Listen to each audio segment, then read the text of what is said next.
Atlantis refers to the mythical island kingdom of Atlantis that sank into the sea, described by the Greek philosopher and writer Plato.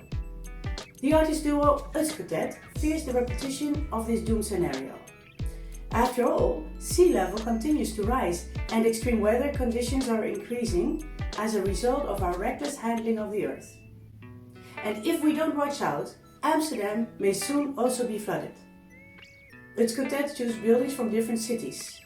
In Amsterdam, the Amsterdam Tower, Malmö Live in Malmö, that's the residence of the artist in Sweden, the Aeon Center in Chicago, the 432 Park Avenue in New York, the Empire State Building in New York, the BSA Twin Towers in Manila, the CTF Finance in Jiangsu, the Ministry of Foreign Affairs in Cairo, Louisiana State Capitol in Louisiana, the CITIC Tower in Beijing. The threat of total destruction affects us all.